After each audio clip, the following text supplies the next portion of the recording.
اس دنیاوی زندگی میں، یعنی اللہ تعالیٰ نے کہہ رہے ہیں کہ یہ ہر بندہ کوئی نہ کوئی خرچ کر رہا ہوتا ہے، تو اللہ تعالیٰ نے اس کی ایک مثال بھی یہاں بیان کی ہے کہ جو دنیا کے اندر یہ خرچ کر رہے ہیں اس ہوا کی سی ہے جس میں سخت سردی ہو، جو چلے کھیتی پر ایسے لوگوں کی جنہوں نے ظلم کیا ہو، ظلم یعنی کفر کیا ہے، شرک کیا ہے اپنی جانوں پر، اور برباد کرے وہ اس کھیتی کو، اور نہیں کیا ظلم ان پر اللہ نے، بلک وہ تو خود اپنے اوپر ظلم کرتے ہیں۔ اللہ تعالیٰ فرما رہے ہیں کہ جو ظالم ہیں، جو ظلم کر رہے ہوتے ہیں، جو شرک میں مبتلا ہوتے ہیں، جو کفر میں مبتلا ہوتے ہیں، وہ بھی اپنے طریقے پہ کچھ نہ کچھ خرچ کر رہے ہوتے ہیں۔ وہ چاہے یہ سمجھ کے خرچ کر رہے ہوں کہ یہ ہمیں لوگ بچا لیں گے، جس طرح حضور صلی اللہ علیہ وسلم کے بارے میں کہا جائے، یا کسی فقیر کے بارے میں سمجھا جائے، یا یہودی نصارہ یا بت پرست، جو بھی لوگ جو خرچ کر رہے ہوتے ہیں وہ خود بچا کی خاطر کچھ نہ کچھ کر رہے ہوتے ہیں۔ تو اللہ تعالیٰ نے اس کی مثال ایسے دی ہے کہ وہ اللہ تعالیٰ قیامت کے دن ان کو ایسے بنا لے گا کہ جیسے ایک سخت سردی میں ایک ہوا سی چلے، اور وہ جو کھیتی کی انہوں نے کمائی کی، جو خرچ کیا، اس کھیتی کو وہ ہوا جو ہے نا وہ ناش کر دے، برباد کر دے۔ پھر اللہ تعالیٰ فرما رہے ہیں کہ وہ جو اس نے خود امید لگائی ہوئی تھی، تو اللہ نے اس پر ظلم نہیں کیا، اس نے اپنے آپ پر خود ظلم کیا، وہ اسے کام ہی نہ کرتا۔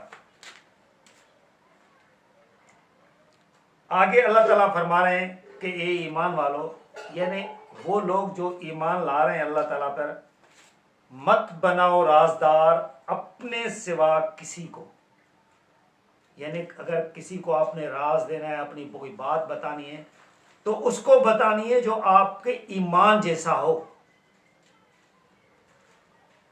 یہ حکمت کی باتوں میں ہوتا ہے۔ حکمت کا مطلب ہوتا ہے کہ یہ وہ بات جو آپ کو اچھی بات کی طرف متوجہ کر رہی ہو۔ جس طرح کہتے ہیں نا کہ سیانے لوگوں کی باتیں، یہ سیانی لوگوں والی باتیں ہیں جو اللہ تعالیٰ آپ کو سمجھا رہا ہوتا ہے کہ اگر آپ نے رازدار بنانا ہے تو صرف ایمان والے کو بتانا ہے، کیونکہ ایمان والے کو پتا ہوتا ہے کسی کے دکھ درد کا۔ جو دوسرا ہوگا، اگر وہ اس کے آپ کے دکھ کو پتا چلے گا تو وہ ہنسے گا آپ پر، اور آپ کو خوشی ملے گی تو اس کو بہت دل میں درد ہوگا کہ یار اس کو اچھی، اس کے ساتھ نیکی کیوں ہو گئی، اس کو تو تکلیف ہونی چاہیے تھی، یہ تو اچھے حالات میں کیوں ہے۔ تو یہ چیز ہے کہ یہ اللہ تعالیٰ اس وجہ سے بتا رہا ہے کہ ایمان والے کے علاوہ آپ کسی کو اپنا رازدار مت بنائیں، اپنے اس کے دل کا حوال نہیں دینا ہے۔ یہ میں نہیں کہہ رہا، اللہ فرما رہا ہے قرآن کے اندر، یہ قرآن فرما رہا ہے۔ تو ایمان پہ پرکھنا چاہیے بندے کو، رشتہ داری پہ نہیں، ایمان پہ، کہ کون ایمان پہ ہے اور کون کسی کے دکھ درد میں ساتھی رہتا ہے۔ نہیں اٹھا رکھیں گے وہ کوئی کسر تمہیں نقصان پہنچانے کی۔ یعنی اللہ تعالیٰ فرما رہے ہیں کہ آپ کو ایمان والے کے علاوہ کوئی اور بھی ہوگا نا تو آپ کو نقصان دینے میں کوئی کسر نہیں اٹھائے گا، اس کی یہی کوشش ہوگی کہ اس کو نقصان ہی ملے۔ محبوب رکھتے ہیں ہر اس بات کو جو مصیبت میں مبتلا کرے تمہیں، یعنی ان کو وہ بات بہت اچھی لگتی ہے جو آپ کو مصیبت میں مبتلا کرے۔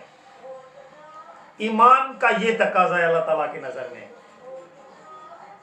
پھوٹا پڑتا ہے بغض و حسد ان کے منہ سے، یعنی ان کے منہ سے جو ہے نا بغض اور حسد جو ہے وہ نکلا جا رہا ہے، اور وہ جو کچھ چھپائے ہوئے ہیں اپنے سینوں میں وہ ان سے کہیں بہتر ہے۔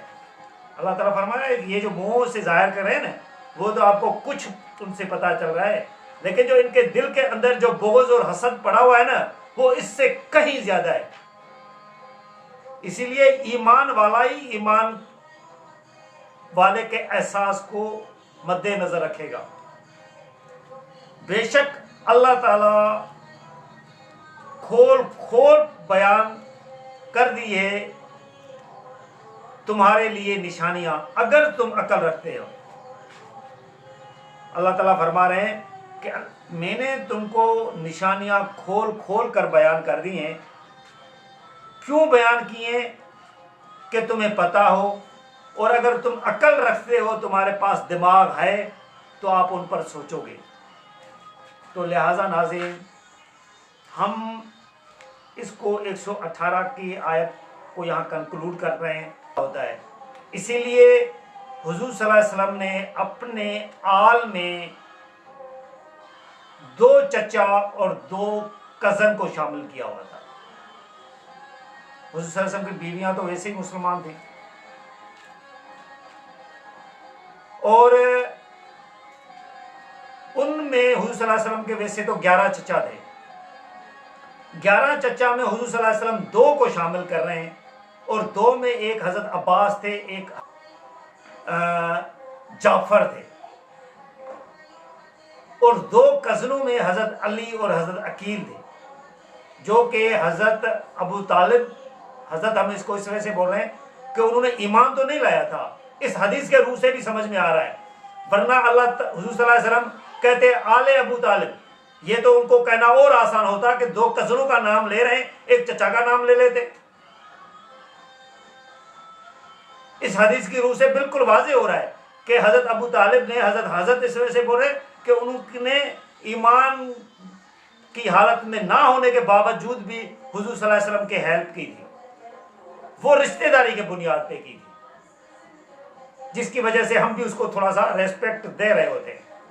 باقی جو فیصلہ جنت اور دوزخ کا ہے نا، وہ نہ میں نے کرنا ہے، نہ آپ نے نہ کرنا ہے، نہ کسی اور نے کرنا ہے. اس کا فیصلہ اللہ کرے گا. اللہ اگر کسی کو بھی جنت میں بھیج دیتا ہے تو مجھے کوئی اعتراض نہیں ہوگا، کسی کو بھی کوئی اعتراض نہیں ہوگا. لیکن اللہ تعالیٰ نے جو قرآن اپنے میں بات بیان کر دی ہے نا، اس پہ یہ سمجھنا کہ یہ اللہ تعالیٰ یہ بھی کر سکتا ہے، یہ بھی کر سکتا ہے نا، یا شیطان کو بھی معاف کر سکتا ہے، تو یہ آپ اللہ تعالیٰ پہ تہمتیں لگا رہے ہیں. اللہ تعالیٰ نے یہ کلام میں جو بات کر دی ہے وہ فل اینڈ فائنل ہے، ورنہ قرآن پہ اعتبار کس کا رہے گا اگر اللہ تعالیٰ نے وہاں فیصلے چینج کرنے ہیں. تو اس قرآن پہ اعتبار کر کے تو ہم یہ بات کر رہے ہیں، ورنہ پھر اللہ تعالیٰ کی بات کی بھی وقت نہیں ہے. پھر یہ تو اللہ تعالیٰ پہ آپ تہمت لگا رہے ہیں. آپ اپنے ایمان کی خیر منائیں، آپ قرآن کو نہیں مان رہے. لہٰذا آپ لوگوں کو قرآن پہ چلنا چاہیے کہ قرآن کیا کہہ رہی ہے اگر اپنی آخرت بچانی ہے، ورنہ آپ کو آخرت میں کوئی نہیں بچا سکتا. جزاک اللہ.